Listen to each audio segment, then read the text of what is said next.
sa karanasan ko mismo mga kabagis.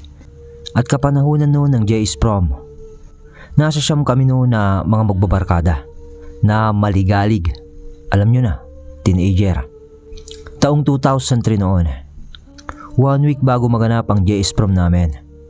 At dahil nga sa excited kami, kasi unang sabak namin noon sa prom, third year nagplano kaming magbabarkada na matulog na lamang sa bahay ni Raymar. Di totoong pangalan. Plinano namin yon dahil gusto namin muna nga mag-inuman pagkatapos ng JS Prom. Tsaka magkakasama na rin kami. Ganun lang kasimple. Dahil yung iba sa amin magbabarkada ay malalayo sa palengke o sa dausan mismo ng prom. Sa auditorium kasi yun ng mismong bayan namin. Para di hassle sa iba, di minsanan na lang kaming umuwi ng umaga. Total, maluwang naman yung isang bahay kina Raymar. Dahil ala doon nakatira, nasa abroad yung may-ari na tita ni Raymar. Di nagkasundo-sundo na nga kami. Dumating ang gabi ng prom. Kanya-kanyang suot na ng mga renentahang Amerikana para pampapogi, syempre. Di na kami uminom noon bago pumasok ng auditorium. Pinagbawalan kasi ang nakainom na pumasok sa prom. Pero alam mo naman, pag estudyante, matigas ang ulo. Maraming nagdala ng alak sa loob at doon ay nakainom din lang kami. Hanggang sa pag-uwi namin. Mga nasa alas 4 o alas 3 na ng madaling araw. Naglalakad na kami papauwi. Tahimik na ang daan at may mga ilan-ilan na sasakyan na dumaraan. Pero di pa kami antok noon na magbabarkada. Di nga kami nalasing sa sobrang kasiyahan. Kaya gusto pa naming uminom. Naglakad kami mga kabagis. Kasi malapit lang naman ang bahay nila Raymar sa auditorium. Nang marating namin ang isang kanto, malapit na rin sa bahay nila Raymar. May nagtitinda pa doon ng balot. Tsaka kung ano na rin, chicharon, ganon. Tsaka lutong ulam. Sumabay ang tindahan na yon sa JS Prom. Naglamay din pala para makabenta. May sari-sari store din kasi siya sa pwestong yon. Kaya doon na rin kami bumili ng alak. Nang naisipan ng isa naming barkada na umikot muna sa kanto, yung papasok sa tindahang iyon.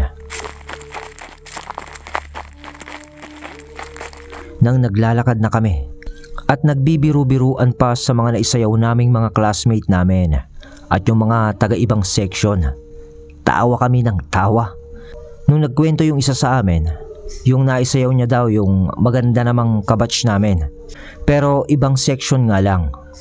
Mabaho raw ang hininga ng babae nung kinausap niya.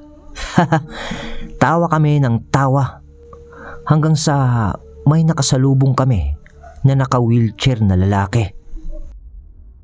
Pero nakayuko yun. Tapos ay parang madilim yung sa bandang may mukha niya. Kaya hindi namin siya makilala. Siya lang ang nagtutulak ng gulong ng wheelchair niya. Pinansin pa yon ni Raymar na ang sabi niya, "Uncle, aga!" Ganon yung bati ni Raymar. Pero hindi umimik yung lalaki at dumiretso lang yun sa gate ng lumang bahay. Nakita namin yun nang saglit lang napalingon kami sa kabila ng daan.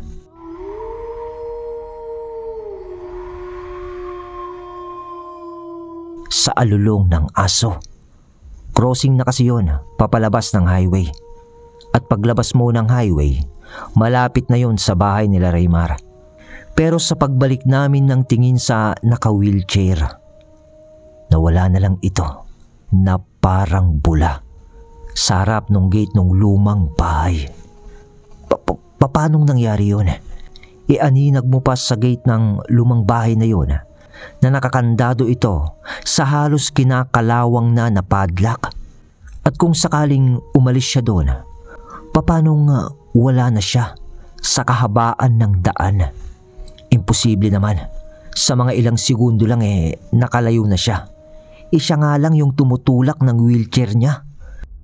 Doon ay agad na nanayo ang buhok namin sa katawan. at parang binalot na kami ng takot. Nanakbo kami na magbabarkada sa highway. Diretso lakad na sa bahay nila Raymar. Wala nang lingon-lingon pa. Pero nung nakaabot na kami sa bahay nila Raymar, nahimasmasan din kami. Nag-inuman kami sa loob ng bahay na tinuluyan namin at pinagkwentuhan namin yun. At pati na yung nangyari na rin sa JS Prom. Hindi na kami nakatulog. Parang lumilipad yung pakiramdam namin noon dahil sa alak at puyat. At noong kakain na kami sa bahay nila Raymar, sa kabilang bahay naman yun, magkatabi lang kasi ito. Doon ay naikwento namin sa mga magulang ni Raymar yung nangyari sa naka-wheelchair nga. Pero mas lalo kaming nagimbal sa ikwinento nila na dati na raw na nagpapakita ang naka-wheelchair na yon sa kabilang kanto sa lumang bahay. Dahil ang naka-wheelchair na yon ay ang may-ari ng lumang bahay dati na isang doktor na matagal nang patay. Ano sa tingin nyo mga kabagis?